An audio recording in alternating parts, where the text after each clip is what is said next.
Good evening, everyone. I'm Steve Edwards with the University of Chicago's Institute of Politics, and I'm very pleased to welcome you to tonight's event entitled The Battle Over Free Speech on College Campuses.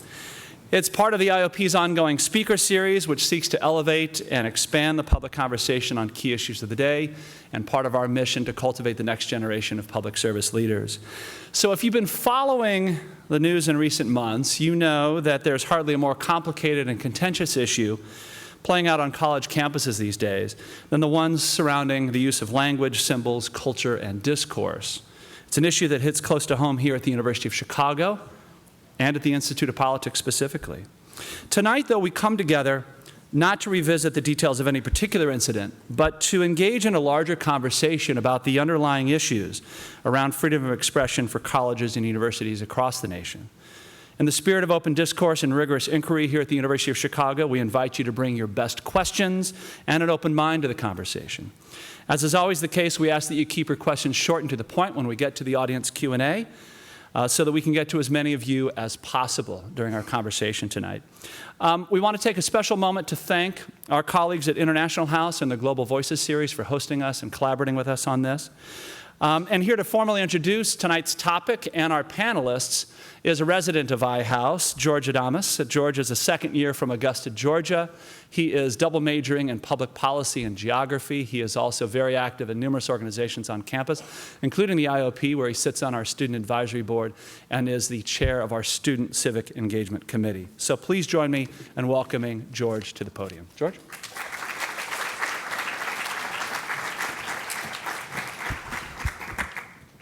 Within the past year, intense debates concerning the principles of free speech have emerged throughout the country. Questions regarding the balance between political correctness and the freedom of expression have caused many to speak out and offer their own take on the issue. Nowhere is this better seen than on college campuses. Concerns around the First Amendment and the creation of safe spaces have led to questions about the role of college campuses in balancing free speech and respectful dialogue. As members of the UChicago community, we experience this every day, whether it's in class, at a guest speaker event, or even at the dinner table. It is extremely difficult to fully understand this complex balance, but many top scholars have offered their input. Tonight, the Institute of Politics is pleased to welcome some of the top minds surrounding the debate of free speech to examine how this issue manifests itself on college campuses. Joining us tonight are four incredible panelists who are each uniquely knowledgeable on this issue. Adrienne Green is an editorial fellow at The Atlantic. Many of her writings directly address the issue of community and identity on college campuses. Select pieces include The Repoliticization of America's Colleges, Do Historically Black Colleges Provide the Safe Spaces Students Are After, and Can Schools Be Fixed? Aaron Hanlon is an English professor at Colby College and a contributor to Salon and New Republic. Many of his contributions directly address the issue of free speech on college campuses. Select writings include College Students Aren't Cuddly Bunnies, and My Students Need Trigger Warnings, and Professors Do Too. Greg Lukianoff is the president and CEO of Freedom for Individual Rights in Education, FIRE, which is an educational nonprofit dedicated to defending and sustaining individual rights at American universities. He is also the co-author of The Atlantic's The Coddling of the American Mind, which gained wide-scale attention for its warning of the dangers of increasing protection for college students from certain words and ideas. Geoffrey Stone is a University of Chicago law professor. He serves as the chair of the university's Committee on the Freedom of Expression. The committee was formed in 2014 by President Zimmer and Provost Isaacs in response to events nationwide that brought institutional commitments to free speech and open discourse to question. The committee was charged with drafting a statement that articulated the university's commitment to free speech and uninhibited debate and deliberation. In January 2015, a report was released that reflected UChicago's commitment to multiple types of free expression. Our moderator this evening will be Catherine Ross, who is a law professor at George Washington University and is currently a visiting scholar at Harvard Graduate School in Education. Her new book, Lessons in Censorship: How Schools and Courts Subvert Students' First Amendment Rights, examines various disputes through the frame of schools and courts, and ultimately argues that by failing to respect civil liberties, schools betray their educational mission and threaten democracy. Please join me in welcoming our wonderful panelists and moderator.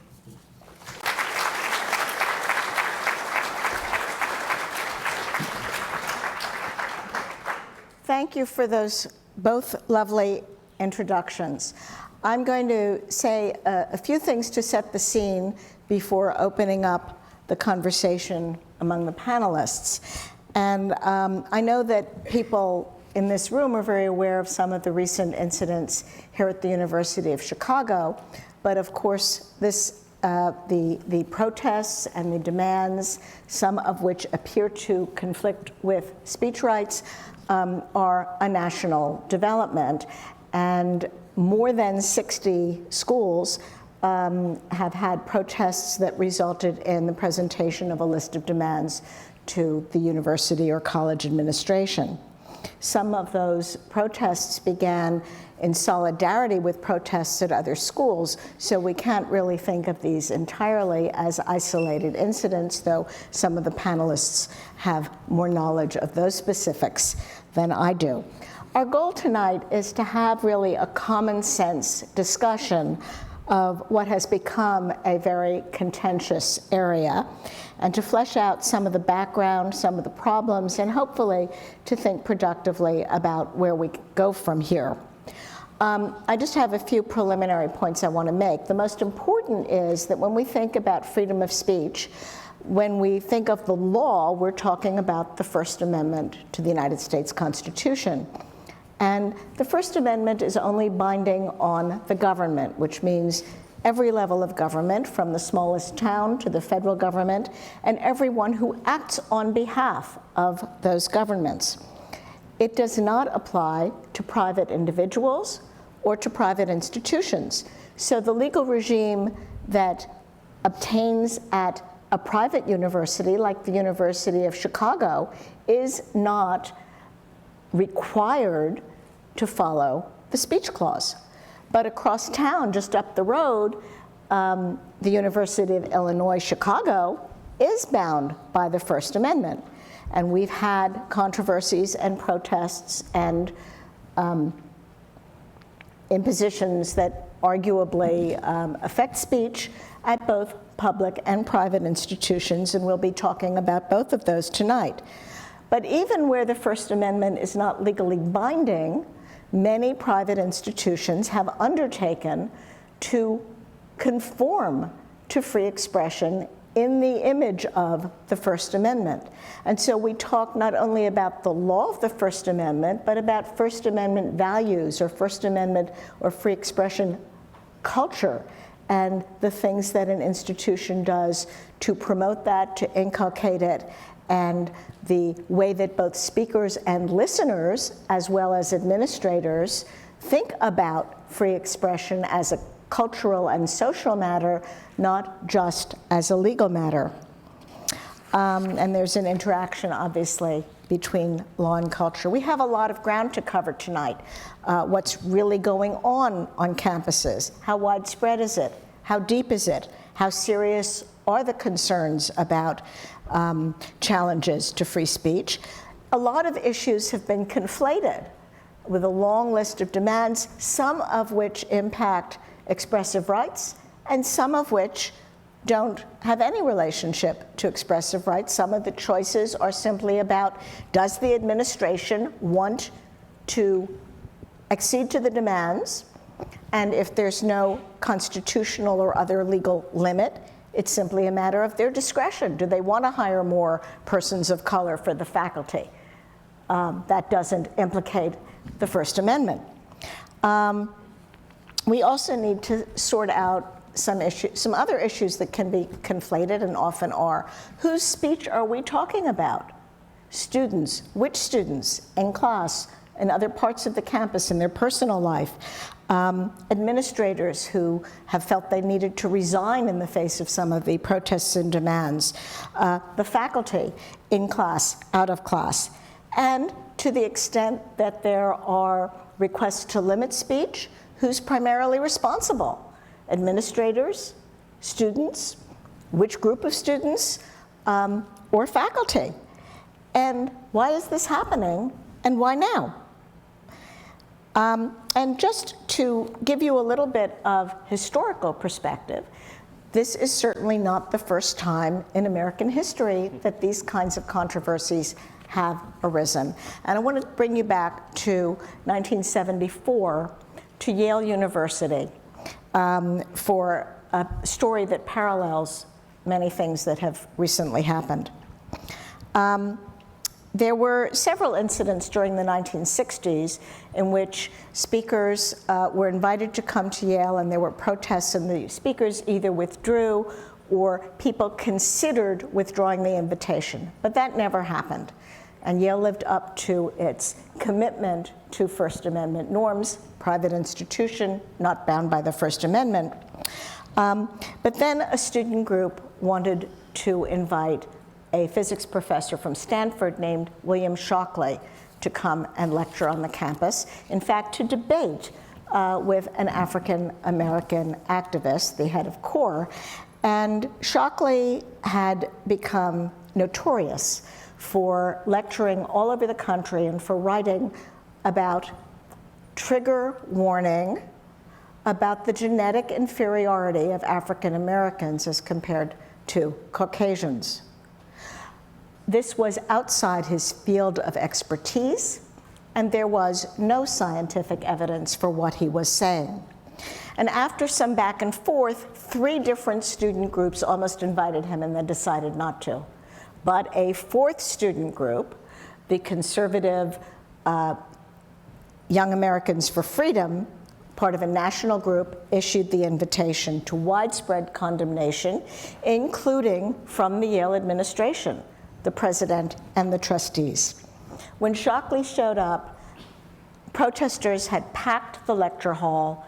They shouted him down with obscenities. The students who invited him couldn't even begin the program, and after a little more than an hour, the program was adjourned, the hall was emptied, and 11 students who had been inside the hall were punished, but not very severely. The faculty was really upset about this lack of respect for free speech, both on the part of the administration for condemning Shockley before he came, and by these protesters who interrupted speech as opposed to picketing outside or carrying signs or other forms of protest. And they directed the president to appoint a committee to investigate the condition of free expression, peaceful dissent, mutual respect, and tolerance at Yale. And it was chaired by Van Woodward, who was a very eminent historian of the South. And the report emphasized the importance of free speech norms to university life, to the life of the mind. And they said the paramount obligation of the university is to protect free expression. Secondary social and ethical responsibilities, they said, must be left to the informal processes of suasion, example, and argument. It was widely used as a model, but the remaining seminal statements about free speech and universities had their origins here at Chicago. The first one was chaired by Harry Calvin, a very eminent First Amendment scholar at the law school here, and issued in 1967. And it explained the unique role of universities as follows. The mission of the university is the discovery, improvement, and dissemination of knowledge. By design and by effect, the university is the institution which creates discontent with the existing social arrangement and proposes new ones. In brief, a good university, like Socrates, will be upsetting.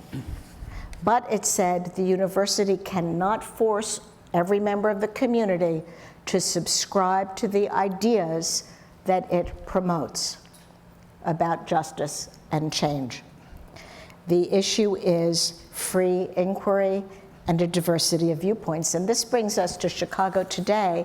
And I'd like to ask Jeff to tell us a bit more about the committee that you chaired and the current Chicago principles.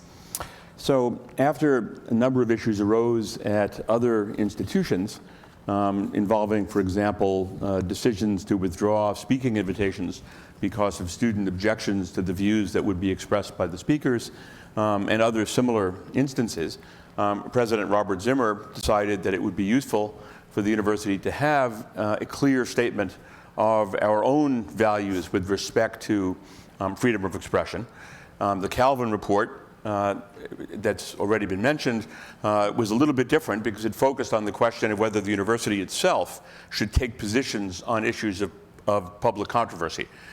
Here the issue was rather to what extent the institution should in any way interfere with the free expression and debate and discourse of members of the university community. And President Zimmer appointed a committee, asked me to chair that committee. After consulting with faculty, with students, with people of other institutions, including Greg Lukianoff and from FIRE, wrote a brief statement of 3-4 pages, which essentially encapsulated the university's view. And in short, what it basically says is that the reason a university exists is to promote, enable, and facilitate free debate and discussion. And that a university must respect that. It must not interfere with the freedom to express ideas, however offensive or loathsome or upsetting those ideas might be. That the proper response to ideas that we do not like is not censorship, it's not disruption, it's not preventing those ideas from being expressed. It's responding to those ideas on the merits and explaining why one thinks they're loathsome and offensive and stupid, and that this is what makes a university, and that this is a fundamental value of the University of Chicago. One of the interesting things about the report is that when we were asked to write it, we wrote it very specifically about the University of Chicago and invoked our own traditions and our own history in crafting the report. And then thereafter, in part because of the work of FIRE, the report was adopted by a number of other universities, including Princeton and Purdue and American University and Wisconsin, LSU, several others. And what they figured out they could do is lop off the first 5 paragraphs, which were about the University of Chicago, and then just adopt the rest of it for themselves. So it's been a very good example for institutions to use in debating themselves about what policies they want to pursue. Thank you. Greg, you want to give us a bit of an overview of how you see what's going on the university campuses, and then I'll ask Adrienne to do the same thing. Sure. I specialize in First Amendment law. I've been defending student and faculty rights as a full-time job since 2001. And I have to say, particularly there's been so much national attention to the issue of free speech on campus. As you saw in an article that I wrote recently, my answer was, where have you all been?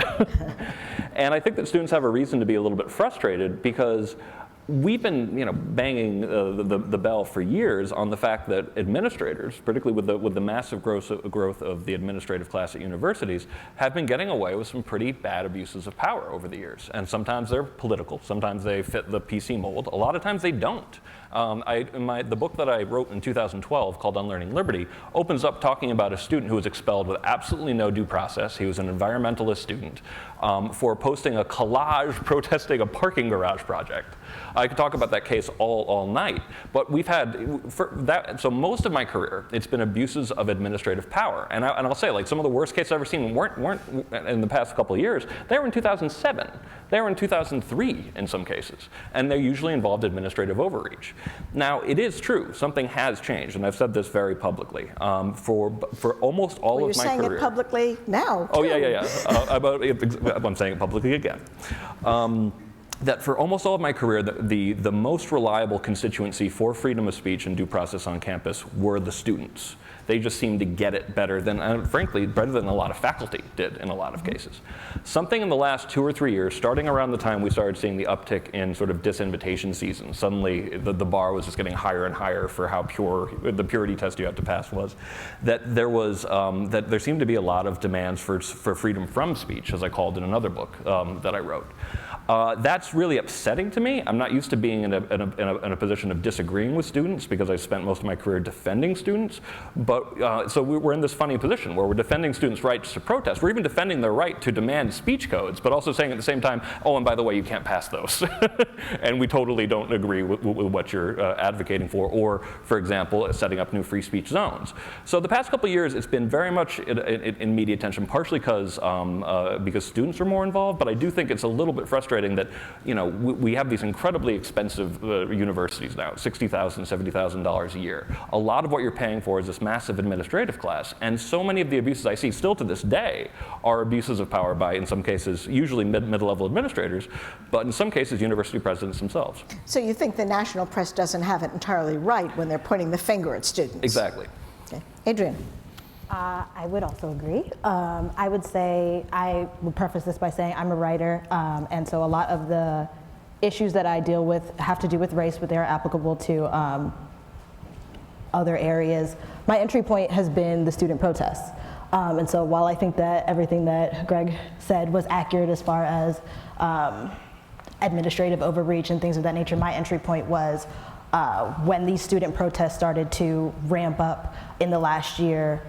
Why has that been happening? And I think that students and colleges are microcosms of America. And I think America has been going through a reckoning with what has been happening with race as it pertains to our history with diversity issues. And free speech is important. And I think it's some people's entryway into how to grapple with these American institutional issues over people's identity and the way that they want to identify and the way that they are demanding to be treated, and balancing that with other people's navigation of what race and racism and other types of identity issues mean. And sometimes I think that free speech is kind of getting mixed in places where it doesn't belong. And that's what I think is happening on college campuses, and that's why I think students are being pointed to as aggressors. Is this about being heard, being listened to, or is it about something else? Speak on behalf of students. I think that is in part what it is. I think that students, as I've understood their demands, are demanding to be acknowledged, that they are facing issues on their campuses and their climates are tense and hostile, and it is making it difficult for them to navigate their campuses in the same way that their peers are, and those issues haven't been readily recognized in the way that they would like to see it. That's what I've interpreted, and I think that speech is the only way that they know how to go about it. Speech is the only way they know how to go about it, meaning their own speech, being vocal about what they need, Exactly. or limiting other people's speech. No, speaking out to what, Speaking out. being vocal about what they would like to see their campuses provide for them. Which is certainly a First Amendment value. That's what they should do. Absolutely. Amongst the demands, I mean, we've got sort of on the one hand, hire more people of color as faculty members, as administrators. We think they will understand us better, we'll trust them more, or change the name of a building because the person the building's named after was a horrible racist or a slave owner. And those don't implicate speech issues. They don't try to silence anyone else. But then we come to things like make hate speech illegal on this campus, have mandatory diversity training and penalty for people who engage in offensive speech afterwards. And these are demands that come directly in conflict with some First Amendment principles. Who defines what's offensive, who defines what's hate speech, and in public universities where the Constitution does apply, is it okay? Is it permissible to limit that speech? Some of which the people who are articulating these offensive ideas might even say is political speech at the highest level of our speech amendment, of our speech clause values. So how do we sort out both those demands that impact speech and how to balance them against the demand to be listened to, understood, and empathized with, and supported? Who would like to? Aaron. Yeah, I mean, I think this has a lot to do with the categories that we use to classify different kinds of speech or speech acts, and the ways in which we classify some forms of speech or some actions as free speech and other speech acts as speech acts which are inclined toward censorship. And so from my perspective, this is, I think, a function of what's been an ongoing confirmation bias to look at these very complicated instances of students maybe pushing back against injustices or pushing back against speech that they don't think has a place on campus. And we can talk about whether that unto itself is a bigger picture issue. Seeing these kinds of instances as fitting this nice, convenient narrative of political correctness as a thing particular to the progressive left.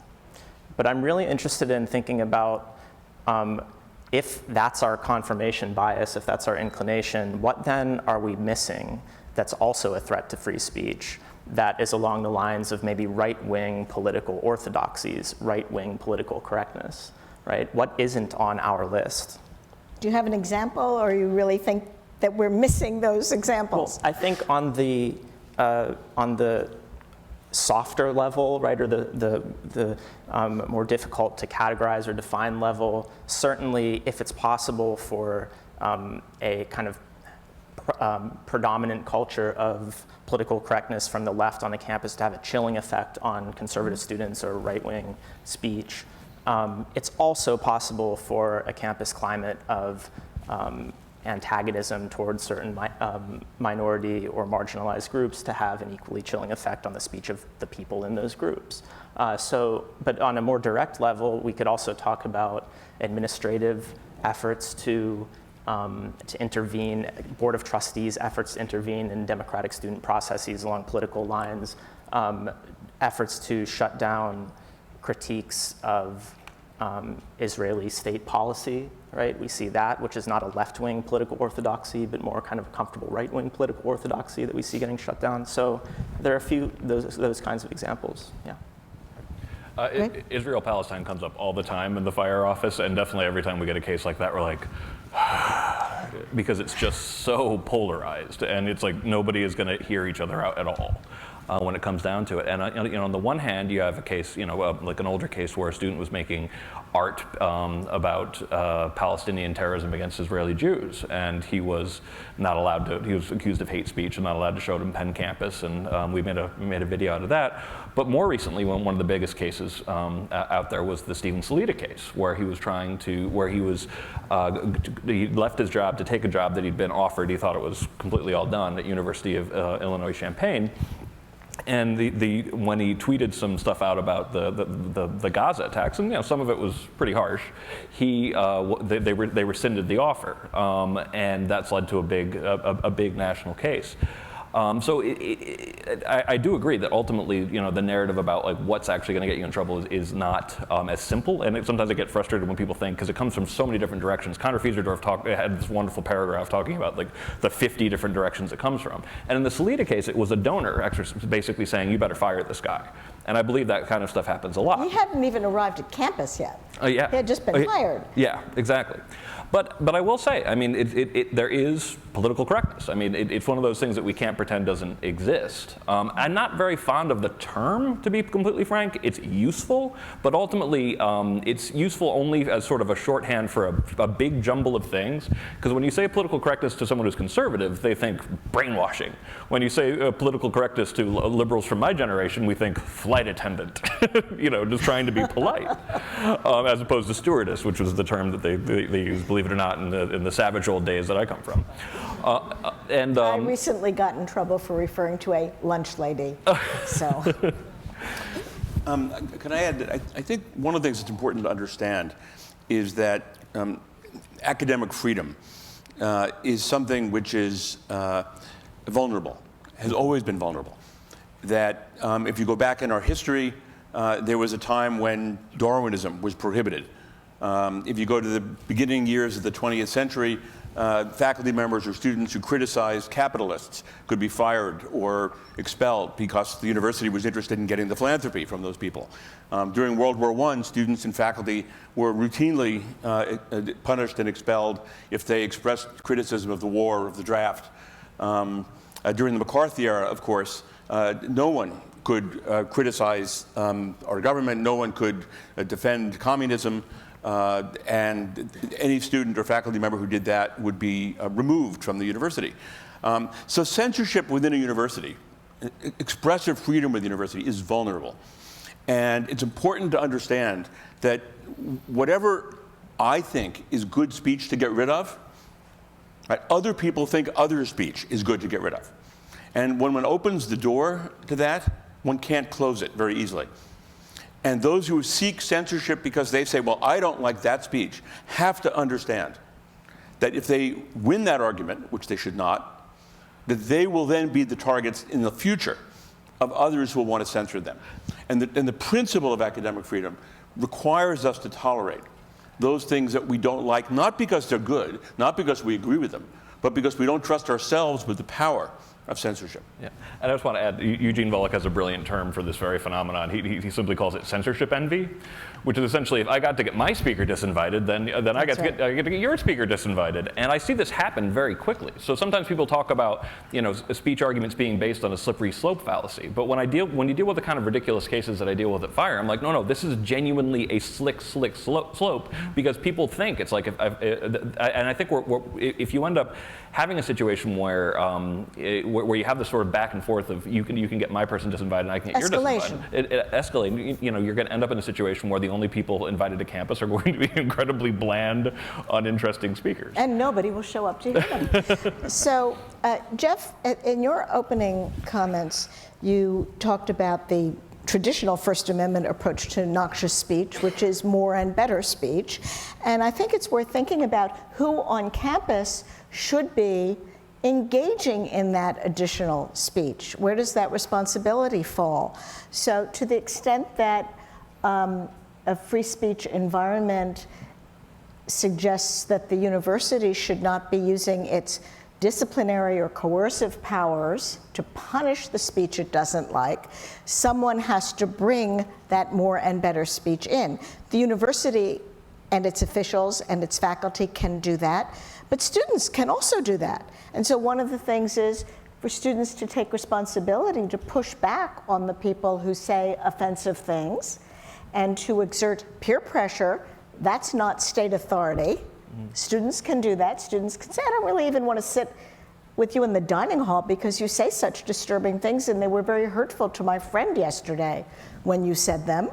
Or confront them and say, do you understand how you made me feel or my friend feel? Let's really, have a serious conversation about this and not just call each other names. So that's another way to think of some of what's going on. And universities also have a responsibility to encourage civility and mutual respect. In the same way we encourage hard work among our students, we don't throw our students out if they don't work hard, and we shouldn't throw them out if they're not civil, but we should encourage it, we should educate them about the value of that, not only while they are students in our institution, but for the rest of their lives. And that's an important part of what an institution like ours is supposed to do. Yes, and to do it before there are horrible incidents. To say when people arrive, this is the kind of community that we strive to be, and you'll get informal pressure if you step out of line, but we won't expel you or use other coercive powers. But this brings us to some questions about what's the role of the university. And I included some statements about what that role was thought to be by the Woodward Report and by the Calvin Report. But I'm wondering how the people on this panel think universities, what's their primary commitment, and is it the same for a community college and the University of Chicago? So a political scientist who's been writing a lot about these controversies, Jim Sleeper, said, well, an undergraduate community is, he said, a civil society on training wheels. And administrators have to provide guidance and guardrails, and they also have to tolerate some immature posturing and testing of roles. What do you think? What's the university's role, and how does this controversy fit into our vision of what a university is here to do? I've watched that thinking that Jim Sleeper refers to go wrong, go off the rails so many times, and it's so patronizing the way it sounds. Because if you do, and I agree that civility is important, but Mill got it dead right in 1859 when he said, well, the funny thing about civility, and this is an exact quote as you can tell, is that everybody thinks that if you say, oh, we believe in freedom of speech, but you just have to be civil about it. If you agree with the majority or you agree with the power structure, even if you're shouting in someone's face, they're like, oh, I applaud your righteous rage. But if you disagree with it, you're like, oh, that's uncivil, even if you're being very polite about it. Joan Scott has written a very powerful piece in her address to the American Association of University Professors in which she said civility is whatever the people in power say it is. So we can't demand that. Yeah. Aaron? Yeah, I mean, a couple issues here too. I think one, the question emerges for me of how do we distinguish between some of these types of values that an institution might want to promote, like civility, hard work, character values. I know that term is not in fashion, but I'll use it anyway. And some of the more what you could call overtly politicized, right, values. The line between those things is precisely the crux, right? That's why it's so difficult. Then the other thing is that institutions all fundamentally shape values, even if they do it tacitly, which is to say they're going to do it. You can choose, in the best scenario, different institutions. If you're completely appalled by the idea that an athletic department could determine that your day-to-day life is going to be oriented around the success and failure of a football team, don't go to, I'm not going to name one, right? If you're completely appalled by the idea that student activism is going to be a thing, then don't go to Berkeley. Right. Oberlin, yeah. Okay, so representing for the liberal arts colleges, right? So, right. So the question then is it actually more intellectually honest for institutions to be open about the way that they're inculcating values, right? Rather than backing off and saying, actually, no, we don't have biases, just sort that out amongst yourselves. When institutionally, it's almost impossible, right? Well, in that impossible. sense, Liberty University would be the ideal. Yeah. They're very clear about that. No dancing at Liberty U. And it's not to say you couldn't strive for, an ideal of, kind of broad-based intellectual diversity. That I think we should strive for. But there are value distinctions even within that. I do want to say, though, if there's one role that I really wish universities would do a better job of, and confirmation bias is something I write a lot about, I'm concerned about it, is that I think it's a natural phenomena that we're able to increasingly surround ourselves with echo chambers of people who agree with us.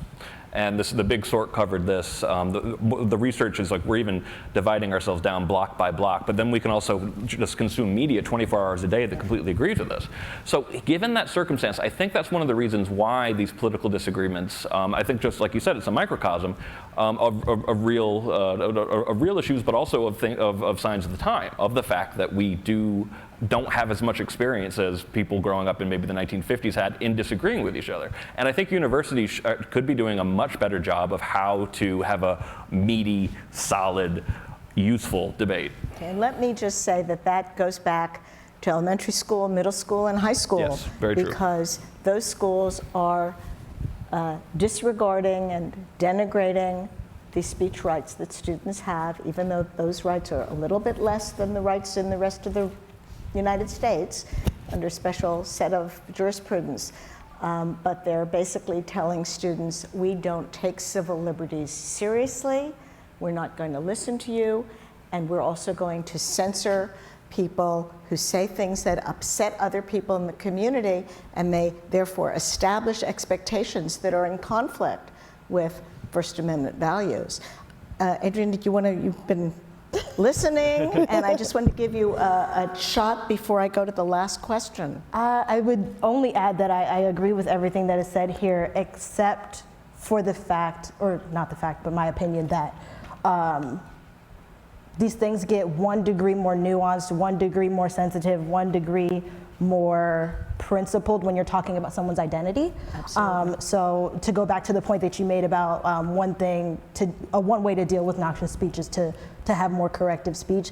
Sometimes that can veer into the category of someone having to defend their identity. So in the position that colleges and universities take that hands-off approach where you guys duke it out with each other, I can imagine that it's a hard position to be in when someone is saying something sexist or racist or derogatory about a religion, and that's something where you have to defend your personhood, not your opinion, not your thoughts, not your disagreement. You're disagreeing with an element of my identity. That it can be just too difficult. And that is a difficult level of debate that is different than just we disagree about the way we go about a thing. And you wrote a wonderful piece about the real harm, the measurable harms that this does to students of color when they have all these extra pressures that impact not only their personal happiness in the university setting, but also their academic performance and their long-term.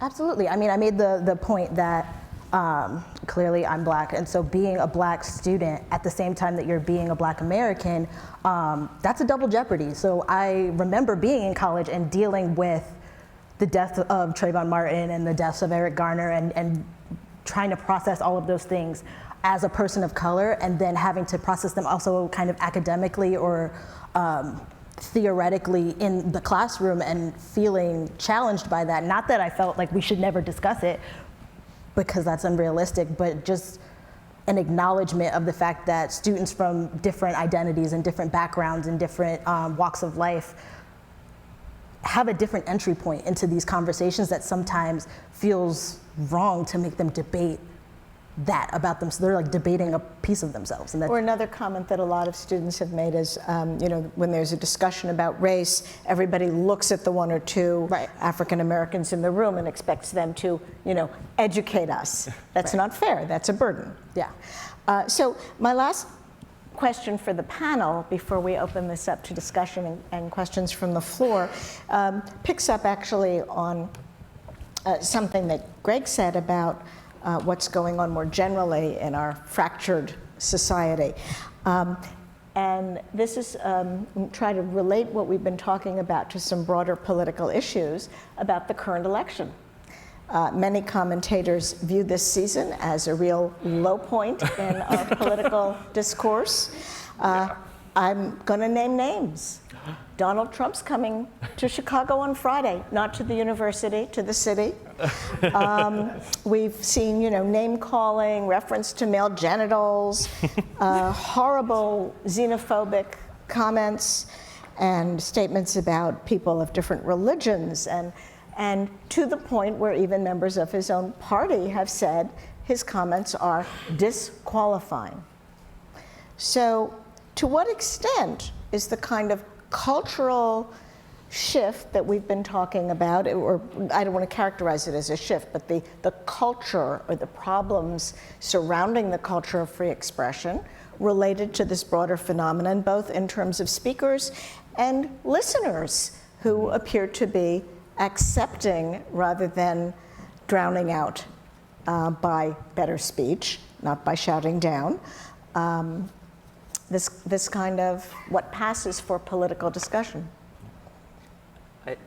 I'm going to say something that I don't hear a lot in these kinds of debates, which sounds counterintuitive. But I think if we even think about what is political correctness, it's in some sense a product of a classically liberal free marketplace of ideas. We don't, in other words, just wake up one day and say, with a directive in a cold sweat, you shall not ever laugh at a gay joke.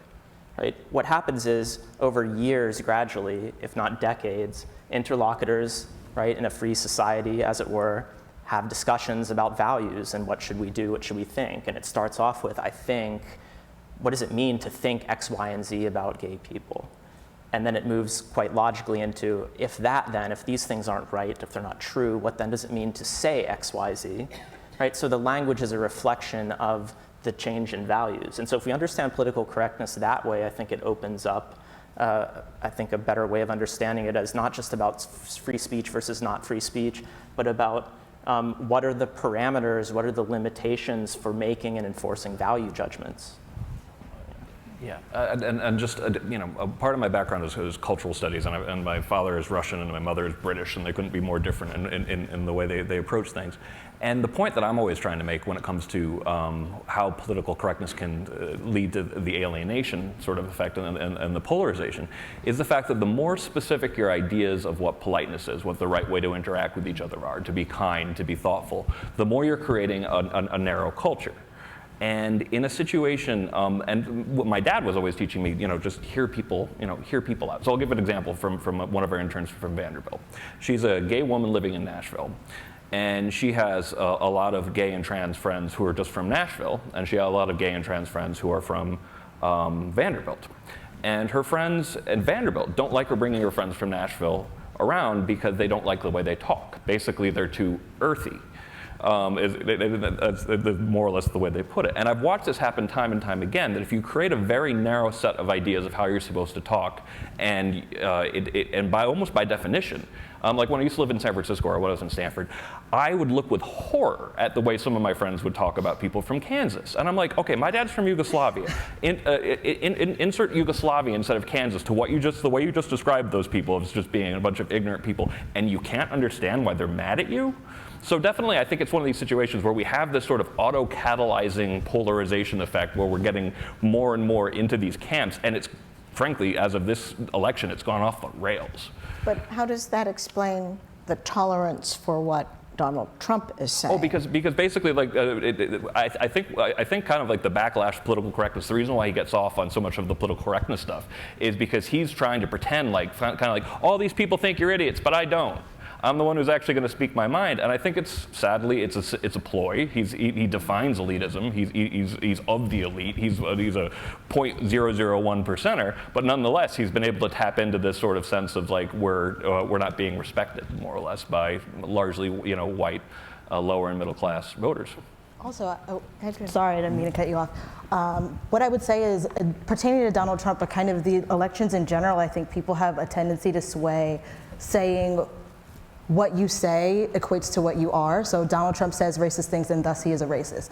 And I watched a really good video the other day with this guy named Jay Smooth about how what somebody says is very easy to interact with. It's very easy to have corrective speech around it. It's very easy to have debate around it. What somebody is very difficult to tamp down. And so I think Donald Trump has gotten away with being like, well, you think I'm a racist, and I don't think I'm a racist, so what are you gonna do about it? And a lot of the time, with a lot of these politicians, we haven't really taken the time to go forward about what they're saying and what it implies and what it means to be a kind of person that can think a thing and then say a thing and then do a thing. It's just making broad generalizations about, because you said this thing, this is the kind of person that you are. And that's very difficult to tamp down or to identify or to correct. It's just kind of, you are who you are. Jeff, did you? There are people who are attracted to certain views and to certain attitudes, and whether it's George Wallace or Joseph McCarthy or Donald Trump, they are appealing to certain parts of the constituency, and they are effective with those parts of the constituency, and they alienate others. And in a political system, the chips fall where they may. And just as I got to tell you, I work so hard to keep my nonprofit nonpartisan, and I try not to talk about political candidates and all this kind of stuff, but this season it's so hard. Almost impossible, and I'm sorry to have put you in that position. One last thing that's kind of simplistic, but it runs through a lot of what we've been talking about, from civility to political correctness to the law and culture. Just because you have a right to say something doesn't mean you ought to say it. So there's a difference between the advice we might give to our children and what the law permits them to actually say. So you might say, well, where's Donald Trump's mother? What did she teach him? Or parents, let's be non-gender specific about it. Apparently she taught him how to get the Republican nomination. So. Okay, so we'd like to take the first couple of questions, preferably from students at the University of Chicago. Hello, I'm a student at the University of Chicago. So my question relates particularly to an incident that occurred at the University of Chicago Institute of Politics a number of weeks ago with Anita Alvarez, and then more broadly to the University of Chicago's free speech and free expression principles and those that are being expanded across the country. So with the Anita Alvarez event, a public official, a political candidate was interrupted by protesters who had to shut down the event, similar to what you had talked about occurring at Yale in the 70s. What I find to be the point of students doing that is particularly, and I wonder what your opinion, if there should be special considerations for political speech and political candidates. Protest is often used when students don't believe that dialogue can occur because particularly political candidates would not actually engage in such dialogue and would only answer questions in a way that would suit their candidacy. So I'm wondering if you think at all that bears special consideration. Should perhaps it be a policy alongside the University of Chicago's free speech principles and principles of free expression, such that a questioner be required to push for a direct answer. So if you were actually looking to engage in free speech and dialogue, if, for example, Anita Alvarez or any political candidate didn't directly answer a question, should it be in our code of conduct that the questioner push them, regardless of whether that makes it harder to get speakers in the future, which is why journalists don't always do it? Should it be part of our code of conduct that you have to push for the answer and don't take bullshit? Jeff, you want to take that? Sure. The university's statement makes clear that the university does not and should not tolerate efforts that are designed to prevent others from engaging in free discussion and debate.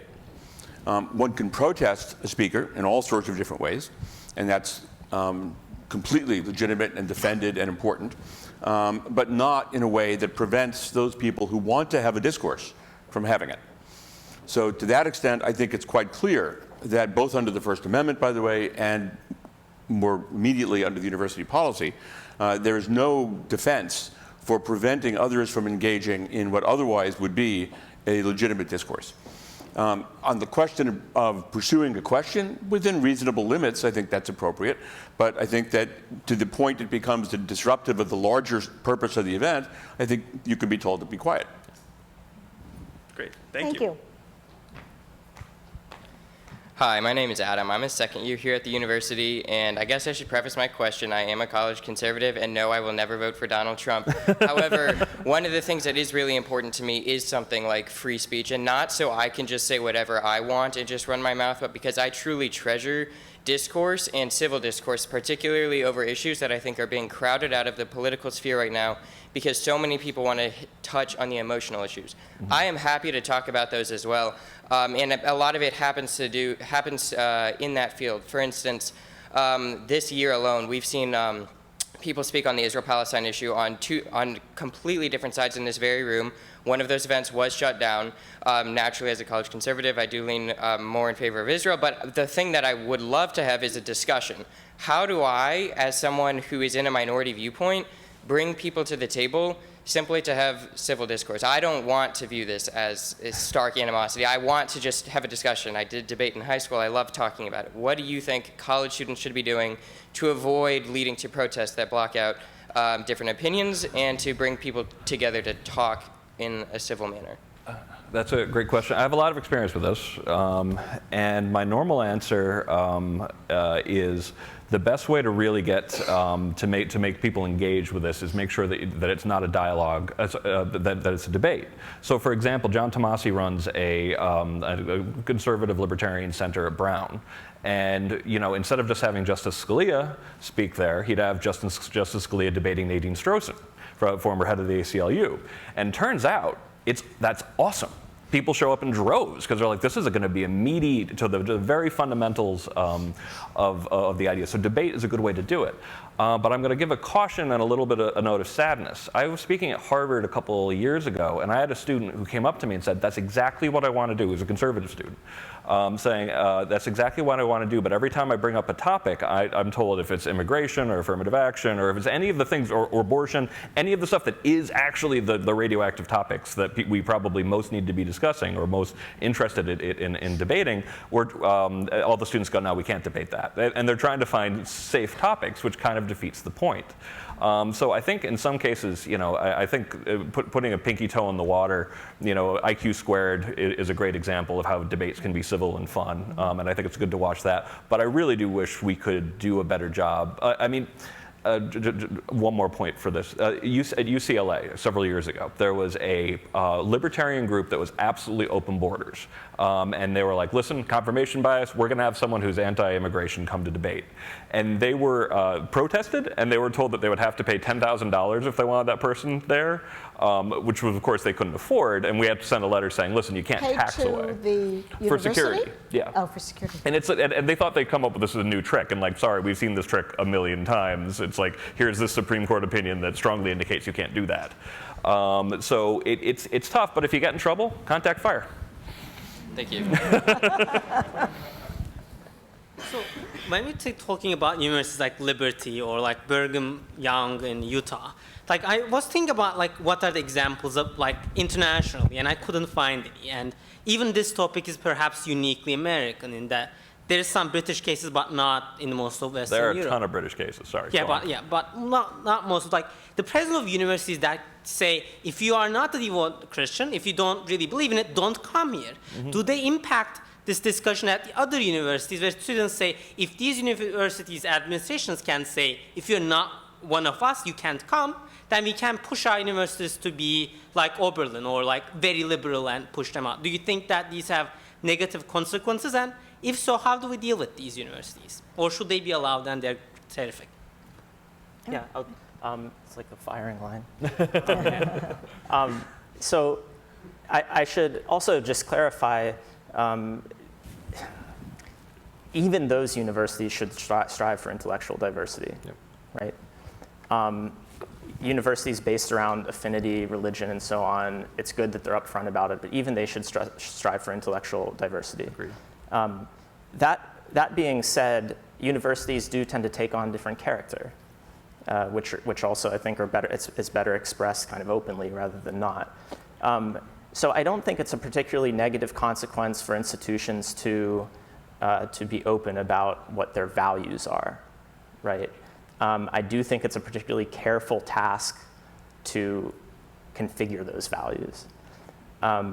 And I think the place where we are right now in terms of the climate for this kind of discussion is very interesting on the question of Liberty University, for example. When Liberty University hosted, who was the political? Bernie Sanders. Bernie Sanders. It was one, I think, a good thing.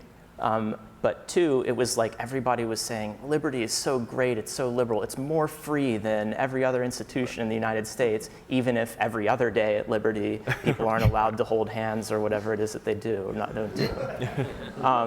So one has to be careful about, right, which kinds of, like the degrees that we're talking about. Right? Thank you.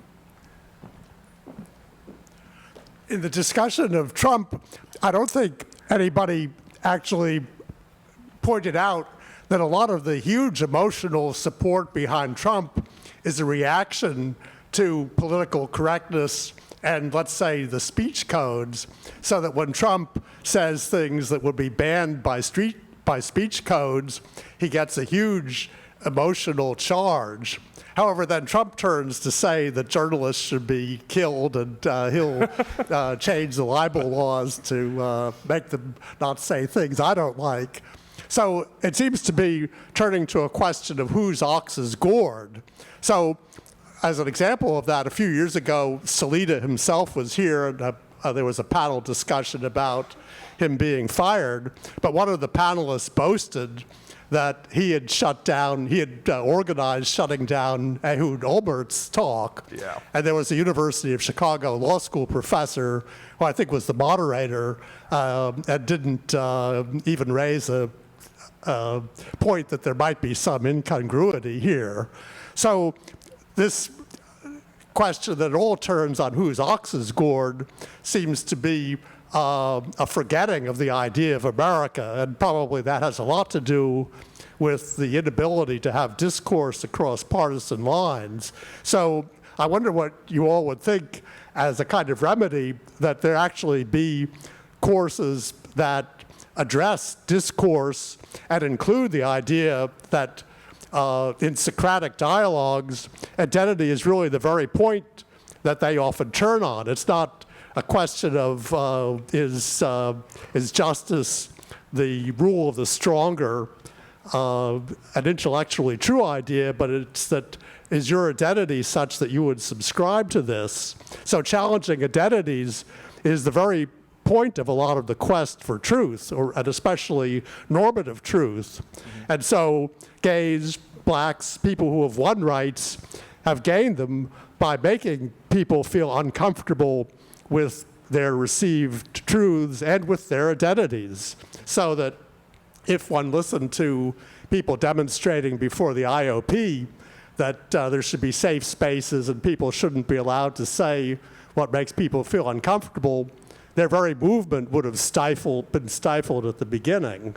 So to sum this diatribe up, it seems like what's really required is that universities actually have courses that teach people how, when they hear something, not to hear it as being in the most offensive way so they can report them and turn them in to political correctness police, which is really how administrators proceed now, but rather when you hear something offensive, hear it in a way that you know your identity is being challenged, but also that you should be able to make a defense of your identity, as uncomfortable as it is, and especially at an elite university, you should be able to have developed the resilience to be able to do that.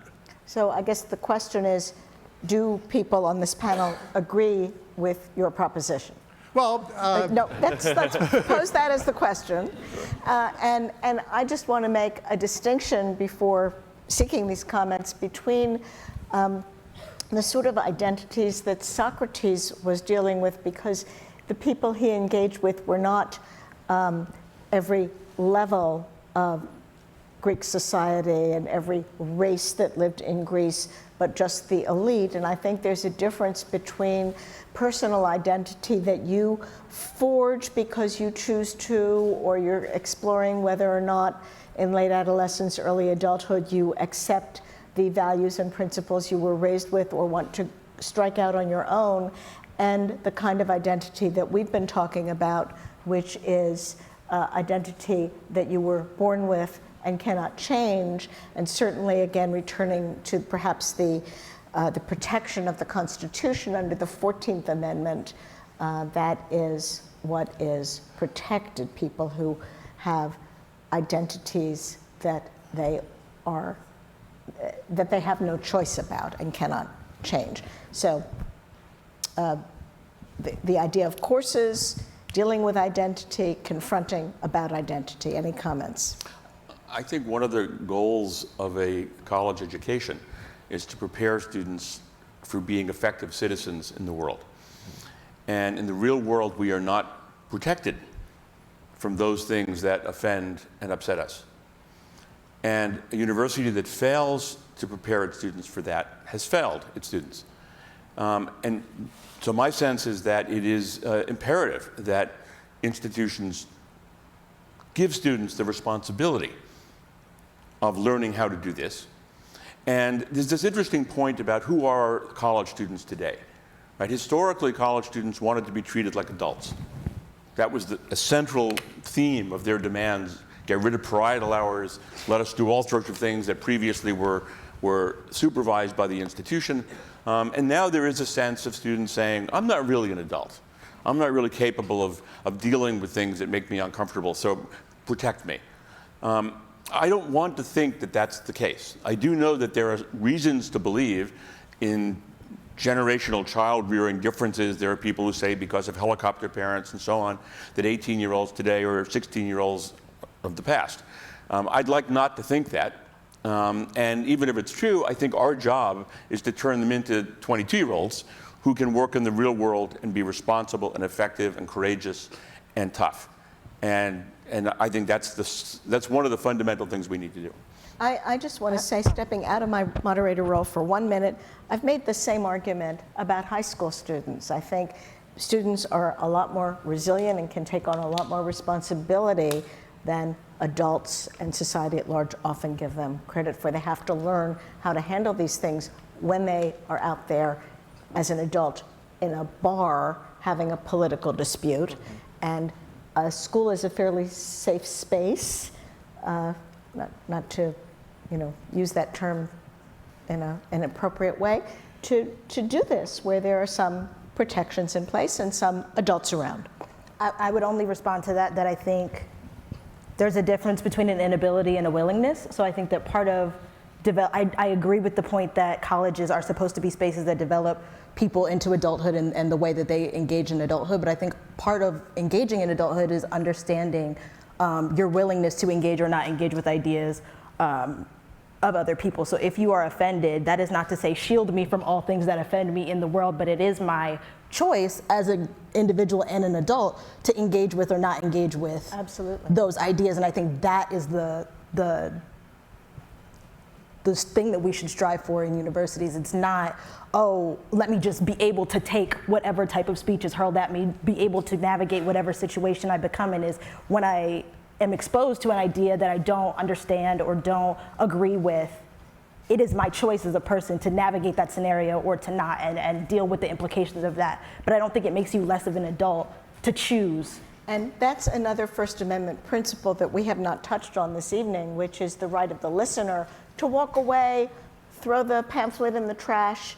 You don't have to let people bombard you with what you don't want to hear, but you also have the choice to engage. And all of those things are developed in supportive environments, which is kind of the point that he was making about the classes. I can't speak to whether or not these discourse classes should exist or shouldn't exist. Or whether they should be mandatory or whether they should be optional. mandatory. That's not really an area that I can speak to, but what I can speak to is the idea that that scenario would require trust. And that's what universities are tasked with developing, is developing an environment where we can engage or not engage, we can develop discourse or get challenged with ideas.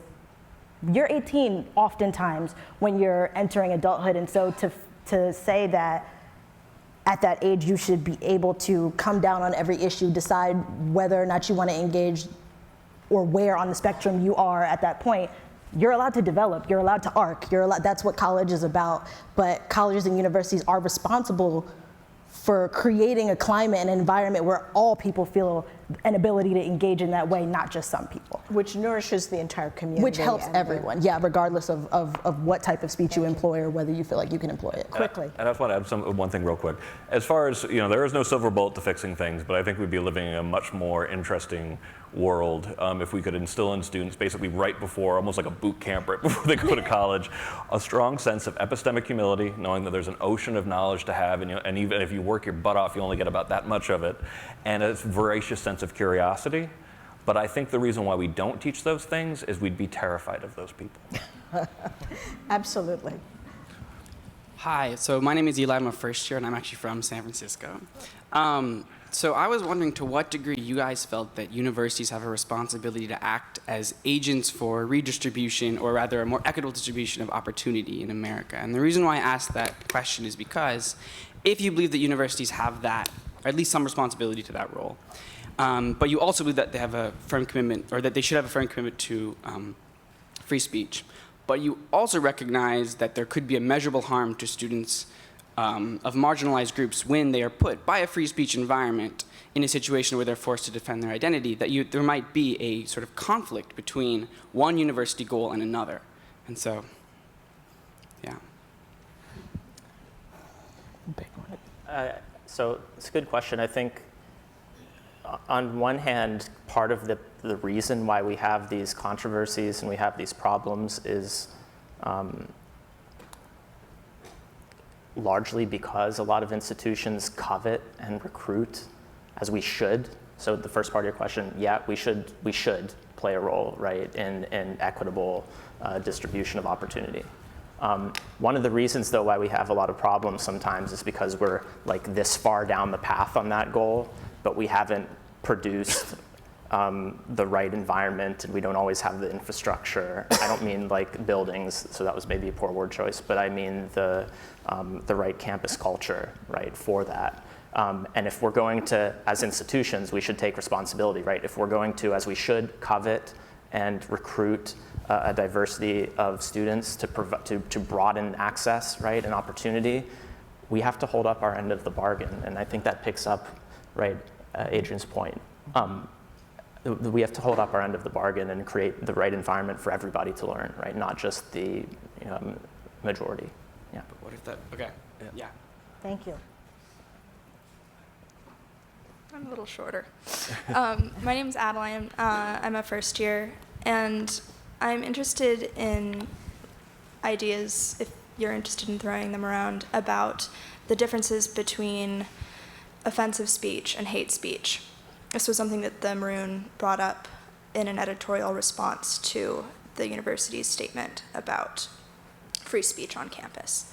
And I think in your discussion of this, it might be interesting to hear a consideration of the fact that I think when things are called offensive speech, it's usually considered not to be an attack on someone's identity necessarily, but on their opinions, whereas hate speech is considered to be an attack on someone's identity in a much more fundamental way.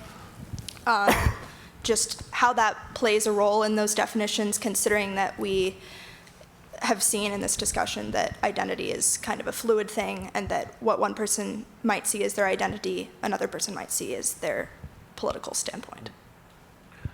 Just for legal clarification, I think one of the reasons why you're having a hard time figuring out what the definition of hate speech is because there's no definition for hate speech, distinguishing it from offensive speech.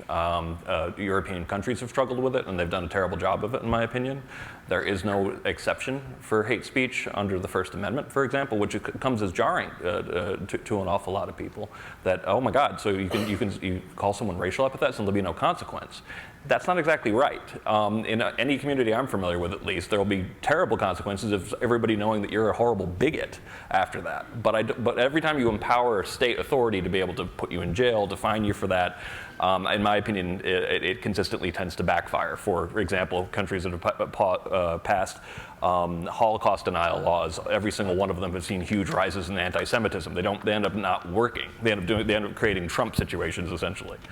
I do understand the desire to want to prevent hate speech, but I also do understand, I do think that sometimes we jump from the idea that we think this is a horrible kind of speech, and if the state just had the power to ban it, we'd be in a much better situation.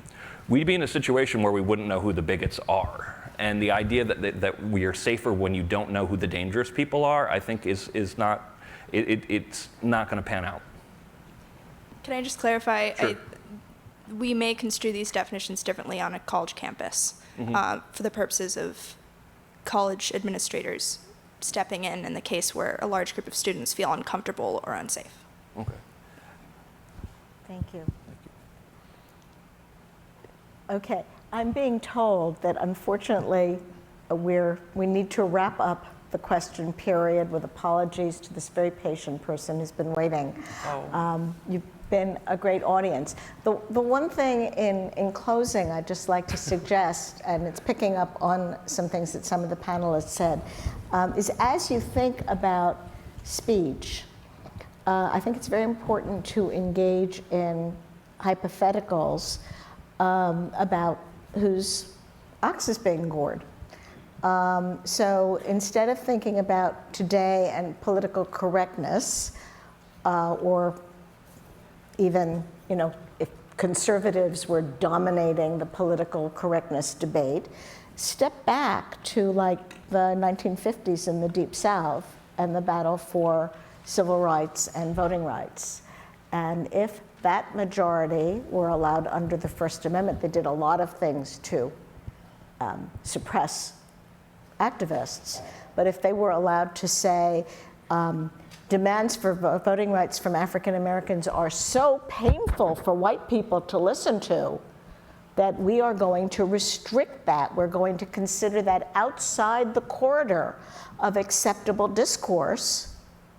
I venture to guess, or I presume that most people in this room would not have thought that was an acceptable limitation on speech. And in fact, every form of change, more recently, the battle for rights for LGBTs, required courageous people to say things that were very out of the mainstream and that many people felt uncomfortable. That's still being debated, you know, this bill that, with the filibuster, I'm blocking the state now, that just, thank you, in Missouri Today.